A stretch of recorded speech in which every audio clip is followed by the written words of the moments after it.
muslimin umat Rasulullah yang dikasihi Allah SWT sekalian, kita sambung dengan izin Allah dan taufik daripada Allah, insya-Allah, bersama dengan sirah Rasulullah sallallahu alaihi wasallam. Sirah iaitu kisah kehidupan Nabi Muhammad secara ringkas daripada lahir sampai Nabi wafat. Kita dah sampai pada siri yang kelima yang menceritakan tentang kedudukan seorang pemuda yang bernama Muhammad ni sebelum jadi Rasul. Waktu umur 35 tu, sebelum dia jadi Rasul, macam mana kedudukan dia, kedudukan baginda Rasulullah sallallahu alaihi wasallam dalam masyarakat Quraisy. Orang kenal ke, orang tak kenal ke, orang hormat ke, orang tak pandang dia ke. Okey. Jadi waktu Nabi umur 35 berlaku satu peristiwa, iaitu berlaku banjir. Ni cerita ni tuan-tuan, Mekah ni kalau hujan lebat sikit, sampai hari ni, bukan 1400 tahun yang lalu, sampai hari ni kalau hujan lebat turun sehari dua hari tak berhenti, maka orang boleh rasalah pengalaman tawaf dalam ayam. Boleh mencecah sampai ke lutut, sampai ke pinggang. No, saya bila tengok suasana Mekah hujan, saya teringin lah. Tak pernah lagi. Walaupun alhamdulillah Allah Taala bagi peluang banyak kali pergi umrah, haji, tapi belum pernah lagi tawaf dalam keadaan hujan yang inilah, yang kuat, yang lebat. Tuan-tuan sekalian, sejak daripada 1400 tahun yang lalu, kalau Mekah ni hujan lebat, dia akan banjir.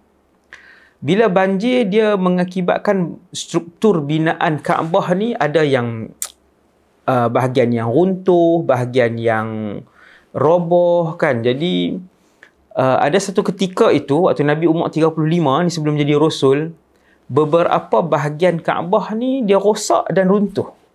Bukan 100%, rosak dan runtuh. Jadi orang Quraisy pun mesyuarat untuk macam mana kita nak baiki ni.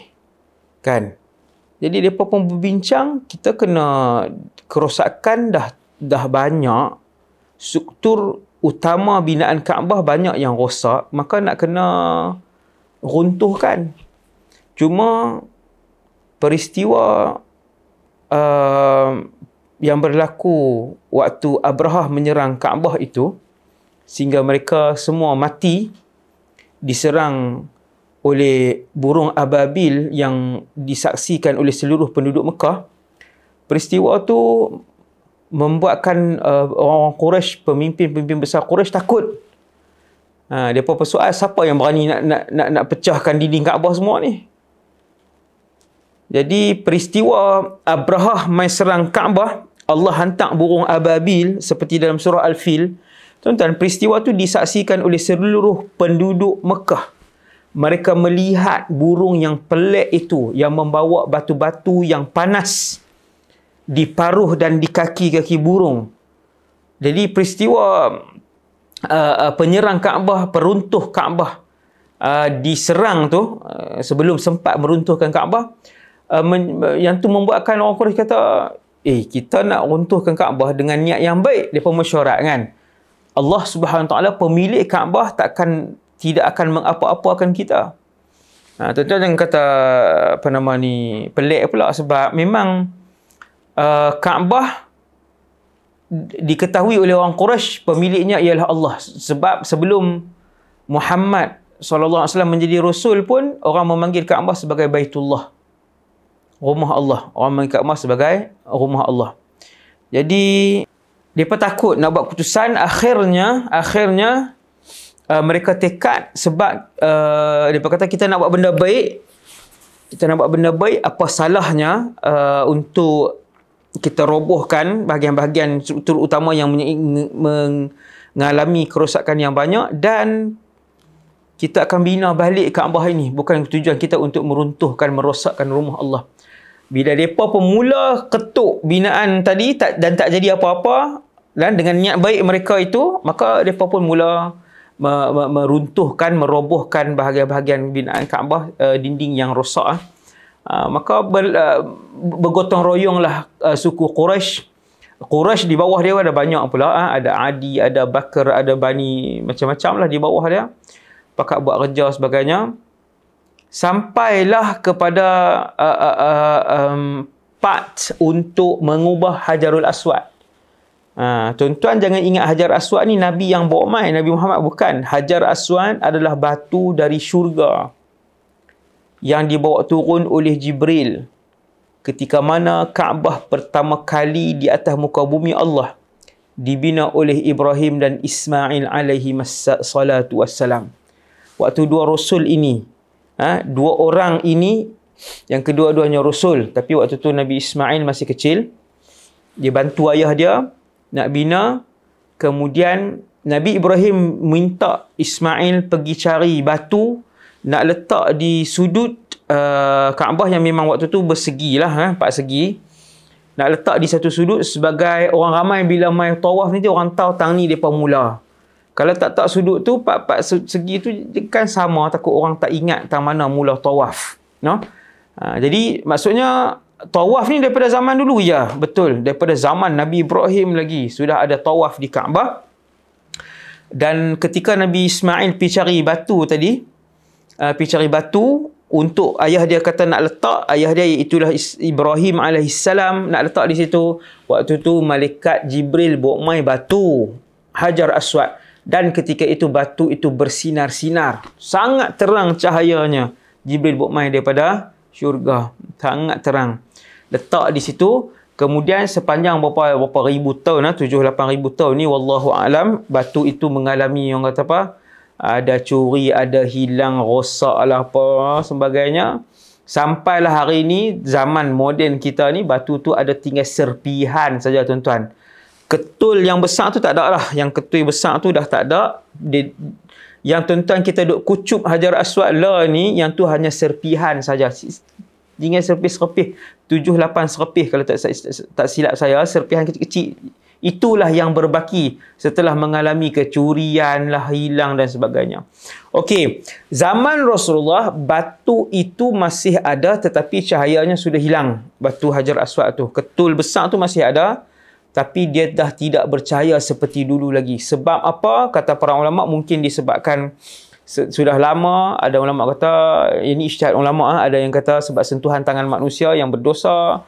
Ada yang kata sebab cahaya tu dah tak ada, sebab macam-macam sebab lah. Jadi ketika Kaabah diroboh untuk dibaiki, waktu tu Nabi umur 35 tu, batu Hajar Aswad pun diubah.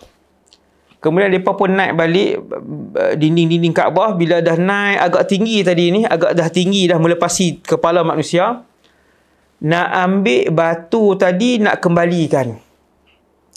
Ketua kabilah ni kata dia yang nak angkat. Ketua kabilah B kata aku yang kena angkat sebab aku yang paling tua. Ketua kabilah C kata kabilah kami sebab kabilah kami yang paling ramai. Ketua kabilah D kata, berebut-rebut ketua kabilah ni semua nak angkat batu yang kesemua orang Quraisy tahu itu batu mulia, batu hebat, ribuan tahun sejak daripada zaman Nabi Ibrahim, diketahui oleh Quraisy semua.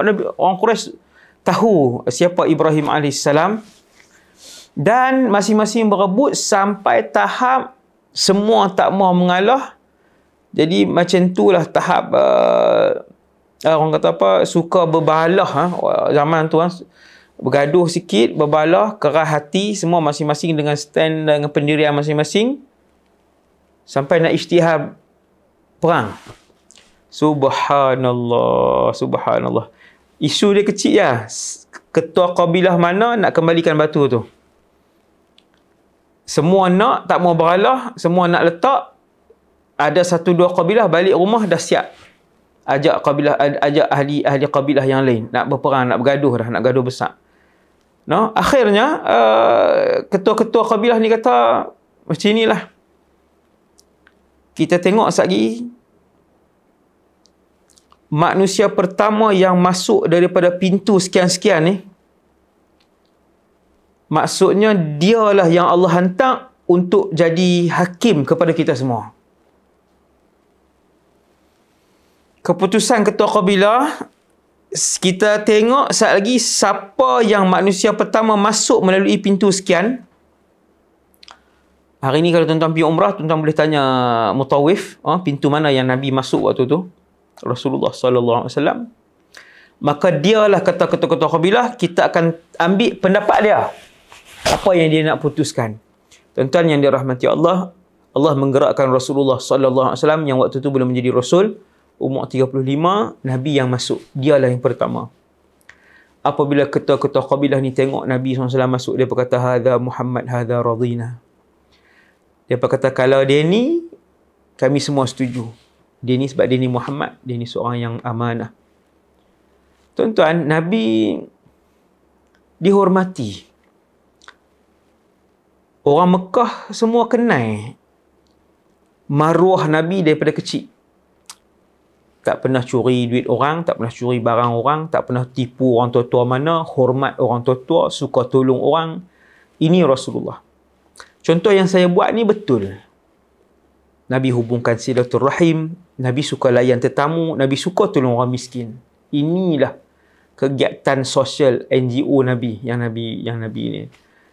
Nabi bawa.